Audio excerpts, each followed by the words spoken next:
पढ़ेंगे मैथ्स का 9th class का मैथ्स का 8वां क्वेश्चन 14.1 का जो है 8वां क्वेश्चन हम लोग आज पढ़ेंगे। ठीक है, तो ध्यान से देखिएगा 8वां क्वेश्चन क्या बोल रहा है। 8वां क्वेश्चन ये बोल रहा है कि उस त्रिज्या खंड के चाप की लंबाई और क्षेत्रफल ज्ञात कीजिए जो उस वृत्त के केंद्र पर 70 अंश का कोण बनाता हो और उसकी त्रिज्या 21 सेंटीमीटर है। इधर ध्यान से समझिएगा, ये एक वृत्त है। ठीक है, समझ में आ रहा है, एक वृत्त है और इसका एक केंद्र है ना, और कितने अंश का कोण बना रहा है बोलो, 70 अंश का कोण बना रहा है। ठीक है, 70 अंश का कोण बना रहा है। ठीक है, और उसकी त्रिज्या कितना दिया बोलो, त्रिज्या दिया है 21 सेंटीमीटर। त्रिज्या कितना, त्रिज्या यहाँ से केंद्र से लेकर यहाँ तक ए तक का उसको क्या करेगा, त्रिज्या कितना दिया है 21 सेंटीमीटर दिया है। त्रिज्या 21 सेंटीमीटर दिया है। ठीक है, आया समझ में, त्रिज्या क्या दिया है 21 सेंटीमीटर दिया है और उसका जो कोण है वो कितना दिया है 70 अंश दिया हुआ है। ठीक है, आप सबको समझ में आ रहा है। ठीक है, अब इधर देखिए, अब इसको कैसे हल करना है। सबसे पहले आपको ये देखना है कि क्या दिया है, इसको लिखना है, जो दिया है उसको लिखना है।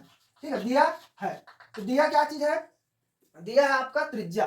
तो वृत्त की त्रिज्या जो दिया है वो कितना दिया है, r बराबर 21 सेंटीमीटर दिया है। ठीक है, 21 सेंटीमीटर दिया और कोण कितना दिया है 70 अंश दिया है, यानी थीटा कितना दिया है 70 अंश दिया है। तो आपको निकालना क्या है, त्रिज्या खंड का क्षेत्रफल और चाप की लंबाई। तो मैं फॉर्मूला आप लोग को बताया था चाप की लंबाई का, चाप की लंबाई है ना, चाप की लंबाई का फॉर्मूला क्या होता है, थीटा बटे 360 गुणा 2 पाई r। बोलिए क्या होता है, चाप की लंबाई का फॉर्मूला क्या होता है, थीटा बटे 360 गुणित 2 पाई r। ठीक है, चाप की लंबाई हमको निकालना है। ठीक है, तो चाप की लंबाई थीटा कितना दिया 70 अंश दिया है, तो वहां रख देंगे और 360 डिग्री हो जाएगा और गुणा 2 पाई है ना। पाई का मान यहाँ रख सकते हैं, कितना रख सकते हैं 22/7 रख सकते हैं। ठीक है, 22/7 और r का मान कितना दिया है 21 दे, तो यहाँ 21 रख देंगे। सबको समझ में आ गया कि नहीं आया। ध्यान से देखिए, बहुत ही इजी सवाल है, आपको सबको एक बार में ही समझ में आ जाएगा। ठीक है, एक बार में ही समझना है आपको, बस ये फॉर्मूला मैं पिछली क्लास में आपको यूट्यूब में आप देख सकते हैं कि मैं पढ़ाया था, ये कैसे आएगा। ठीक है, तो इधर देखिए 7 एकम 7 तिया 21। ठीक है, और इधर देखिए ये जो है 0 और 0 कट जाएगा। ठीक है, आया कि नहीं आया, और ये 2 और ये कितना बार में कट जाएगा, 2 एकम 2 2 अट्ठे 16, 18 बार में कटेगा है ना, और 2 एकम 2 2 एकम 2 2 निया 18, ये कटा, और 3 एकम 3 3 तिया 9, तो कितना बच गया ऊपर में 7 और 11, ऊपर में कितना बचा है 7 और 11, और नीचे में कितना बचा है, नीचे में 3 बचा है, ये वाला 3 बचा है ना, ये वाला 3 नीचे, ये वाला 3 नीचे में बचा हुआ है। ठीक है, तो 11 सत्ते 77 बटे 3, और इसको और आगे हल कर सकते हो, 7 एक 3 दूनी 6, कितना होगा 3 दूनी 6। ठीक है, एक हासिल आएगा, तो 3 पंचे 15, 3 पंचे 15, तो कितना बच जाएगा 2 बच जाएगा है ना, तो 0.33 सेंटीमीटर आ जाएगा इसका आंसर। ठीक है, ये इसका आंसर हो गया। ठीक है, अब इसी तरह अगला क्वेश्चन भी निकाल, इसी तरह जो फाइनल आंसर आया है 25.66 सेंटीमीटर आया है, तो आगे और इसके आगे और निकालना है। तो इसके आगे जो है हमको निकालना है, क्या निकालना है, त्रिज्या खंड का क्या निकालना है, क्षेत्रफल निकालना है। क्या निकालना है बोलिए, त्रिज्या खंड का क्षेत्रफल। तो इसका जो फॉर्मूला होता है वो होता है थीटा बाई 360 अंश, और बस वो 2 पाई आर की जगह क्या लगा देना, पाई आर स्क्वायर लगा देना। क्या कर देना, सिर्फ पाई आर स्क्वायर। ठीक है, तो देखिए इसमें थीटा का वैल्यू कितना दिया बोलिए 70 अंश, और इस 360, और पाई का मान कितना होता है 22/7 होता है, और आर का मान 21 दिया तो 21 का वर्ग कर देना, 21 का वर्ग कर देना है ना। तो देखिए ये हो जाएगा 70 बटे 0 0 कट जाएगा है ना, तो ये हो जाएगा 7 बटे 36, और ये 22/7, और 21 को 2 बार लिख सकते हैं क्योंकि स्क्वायर मतलब 2 बार लिखना है, स्क्वायर मतलब 2 बार लिखना है। ठीक है, आया समझ में, तो 7 और 7 कट जाएगा। ठीक है, तो इसको कटाइए, 3 एक कम 3 3 दूनी 6, 3 सत्ते 21, ये कट गया है ना, और ये 2 से कट सकता है, 2 6 12 और 2 एकम 2 2 एकम 2 कट गया। देखिए और कुछ कट रहा है, ये भी कट रहा है, 3 दूनी 6 3 सत्ते 21 कट गया, और कुछ कट रहा है क्या, तो ऊपर में क्या बचा है 11 7 और 7, ये बच गया है, और नीचे में बचा 2। ठीक है, तो इन सब का गुणा करके हम भाग दे देते हैं। तो क्या करेंगे आप लोग, देखिए आगे गुणा कैसे करोगे, 11 सत्ते 70 है ना, और 7 से गुणा करिए इसको, 7 7 49 की 9 हासिल आई 4, और 7 7 49, और 49 और 4 49 और 4 53 है ना, और बटे 2, अब 2 से इसको भाग देंगे तो फाइनल आंसर कितना आ जाएगा, 2 से भाग दीजिए उसको, 2 दूनी 4। ठीक है, तो हासिल है 1 बचेगा, 2 छक्का 12, फिर उसके बाद 2 छक्का 12, फिर 1 बच गया, 2 निया 18 और 0.5, ये इतना सेंटीमीटर वर्ग सेंटीमीटर इसका आंसर आ जाएगा। तो जो है 2 इधर देखिए 14.1 का 8वां क्वेश्चन, 9th क्लास का 14.1 का 8वां क्वेश्चन का जो आंसर है इसका स्क्रीनशॉट ले लीजिए और इसको नोट डाउन कर लीजिए। इसका फाइनल आंसर आया होगा 269.5 वर्ग सेंटीमीटर स्क्वायर।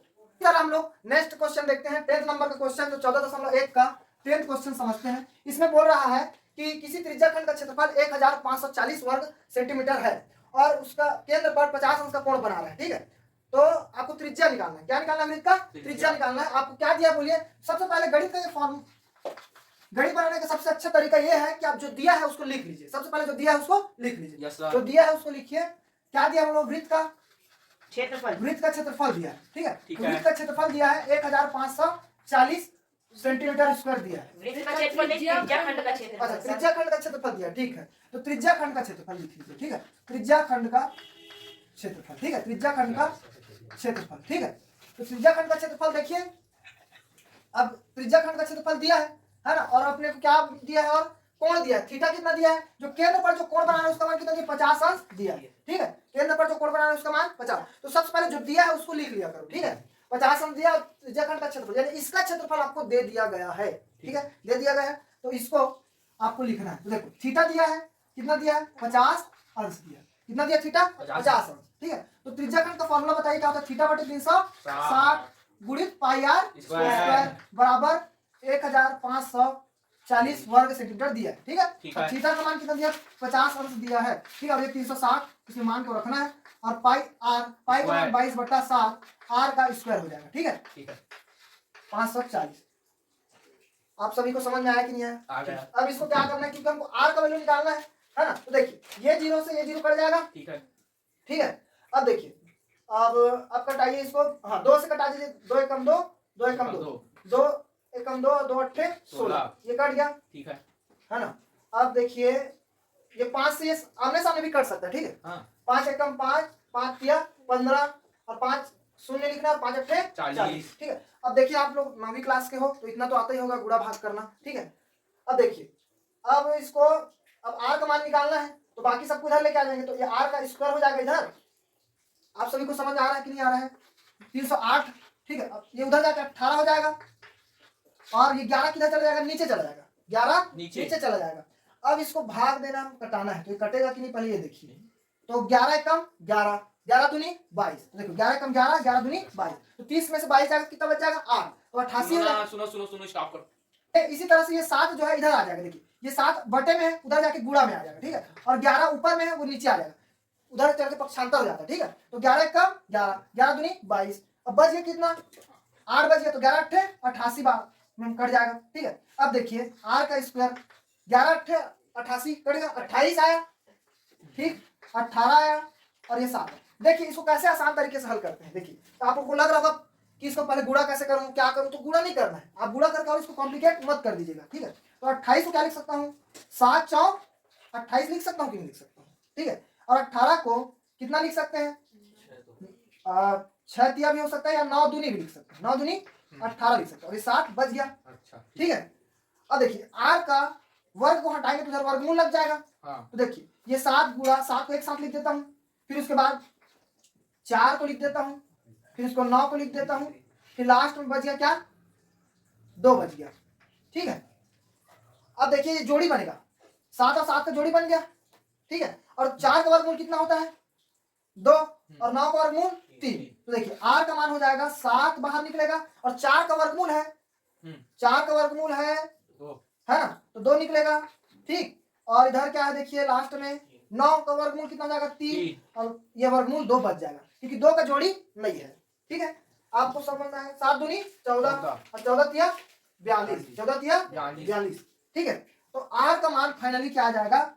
42 करनी 2 सेंटीमीटर। ये आपका आंसर होगा। स्क्वायर दिया नहीं, सेंटीमीटर स्क्वायर थोड़ी ना। ठीक हो, मेरा वीडियो पसंद आया हो और समझ में आया हो तो लाइक कीजिए, शेयर कीजिए और सब्सक्राइब कीजिए और इसी तरह से नंबर 1 करियर अकेडमी को देखते रहिए। Thank you.